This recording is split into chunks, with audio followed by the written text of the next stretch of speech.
What gives better results, slide film or a digital camera?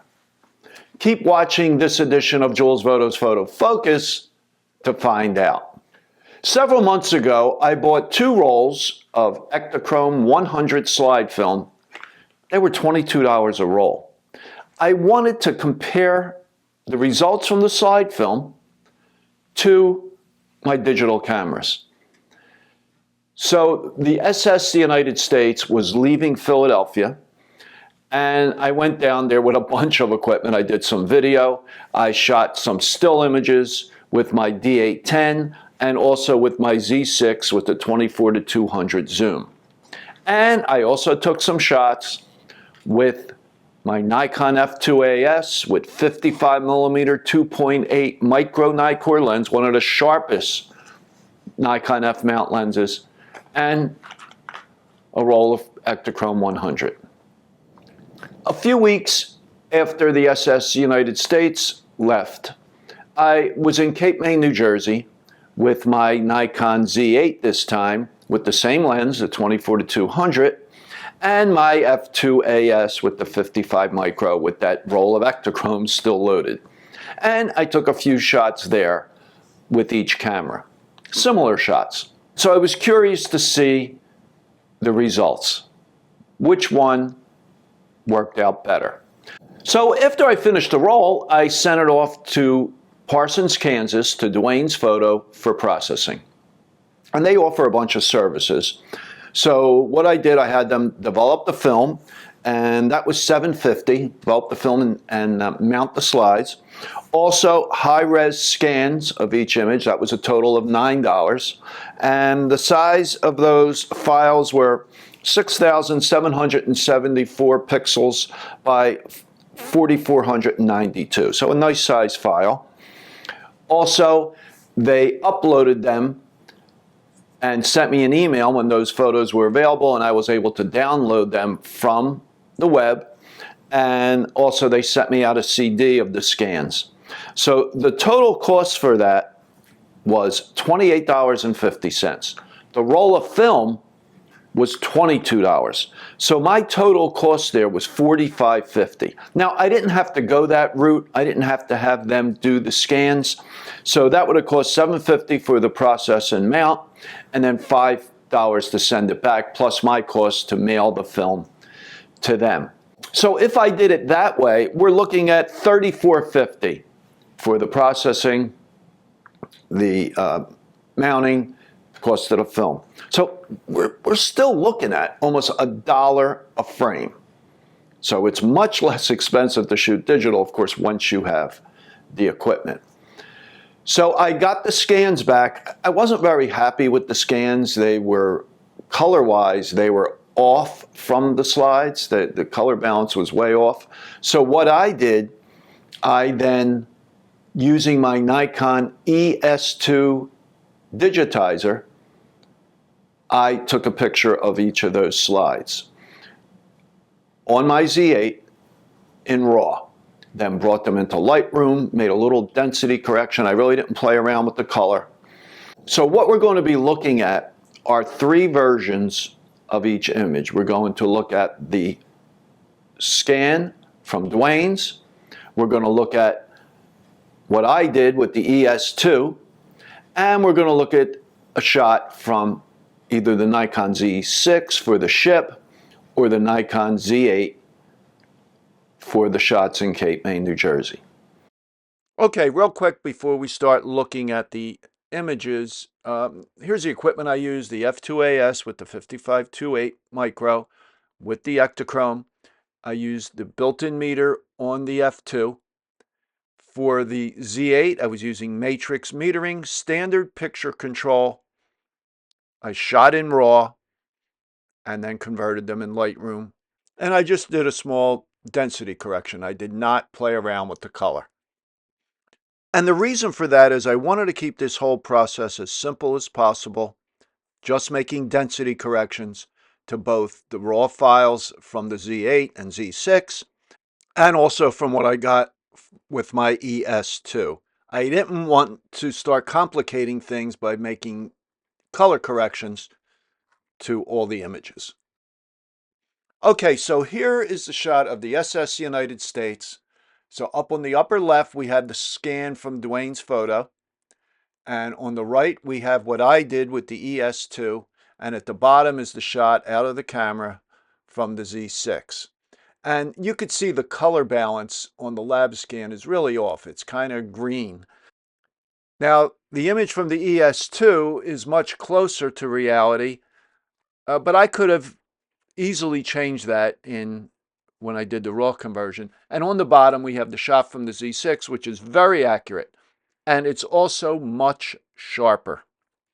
You got to remember, we're going from a slide and we're basically copying that slide, with the scan. And you're going to lose image quality in most cases. Now, I guess a drum scan, which is very expensive, would have been of higher quality. So here we have a picture of a church in Cape May.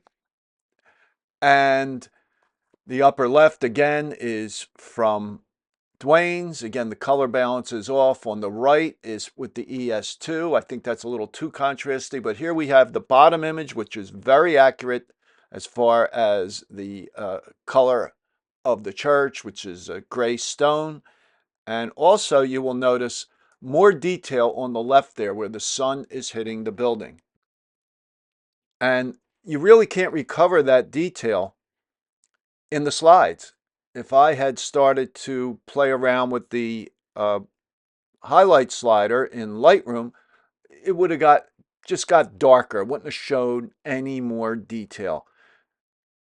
And it's also sharper. The shot with the Z8 is sharper than the others. And the one with my ES-2, the contrast really did increase. And for lighting for that, basically what I do with the ES-2, I just point the unit up at the sky. So I'm using, daylight and auto white balance. Now I'm going to put a link in the description below to a video I did on how to use the ES-2. Okay, so this image here, again, the left image is a lab scan, the middle is the ES-2, and the right is the Z8. Again, sharpness is best on the Z8. Color is close on the Z8. I think the Z8 image is a little flat, and I could have easily, in the raw converter, have increased the contrast a little bit. And my ES-2 image is just too magenta. The lab scan is too green. The color is better on the Z8, but like I said, contrast needs to be improved. All right, and the final image here, this is a statue there in Cape May. And again, that lab scan doesn't have the detail in the shadow area, and it's also too green. My image from the ES-2, again, is on the magenta side. And then we have the Z8 image on the right, which is the most accurate, the sharpest. There's more shadow detail. I know it may be hard to see in these small images, but there is more detail in the statue's face. Okay, so what did you think?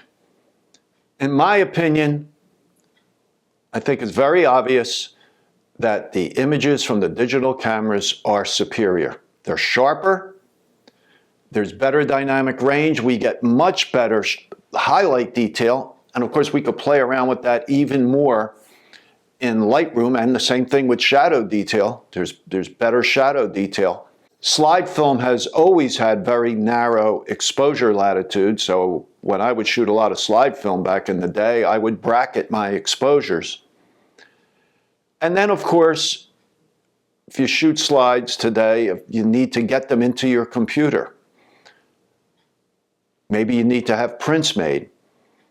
And there's a loss of quality doing the scanning, even with the ES-2, or you saw what the lab did. Now, you could have drum scans made, but they are very expensive, and I still don't think you're going to get the quality you do directly from a digital image. So I don't plan, I have that other roll. I bought 2 rolls. I will shoot that roll. But I really don't plan on buying or shooting any more slide film. It's just too expensive. Even at a minimum, if you just have the film processed, mounted, the cost of the film, you add that in, you're at $1 an image. And if you have the lab do scans or you want additional services, even more. It's even more cost. If you could scan them yourself, if you have a film scanner, or if you have the ES-2 like I have, and again, I'll put a link in the description below to that. It's not expensive. I think it's about $140, and you need a macro lens to use it. But no question in my mind, digital is superior. I felt that going in. I thought it would be, and it's just so easy. You just bring the images into your computer, and there they are. You don't have to worry about scanning and doing all that other stuff. You still have a lot of control shooting raw. It's just the way to go, in my opinion. Now, black and white is a different story. I don't think there's anything better than a traditional darkroom black and white print. The inkjets today are excellent, but if you're shooting black and white and you want the highest quality, I think as far as prints, traditional darkroom. Okay, so if you have any questions or comments on this video, please leave them in the comments below. I always try to respond to all questions and comments. And I usually publish a new video every Monday morning and Wednesday morning at 11 a.m. Eastern Time. And if you enjoyed this video, please give it a thumbs up and subscribe to my channel. So I will talk to you soon.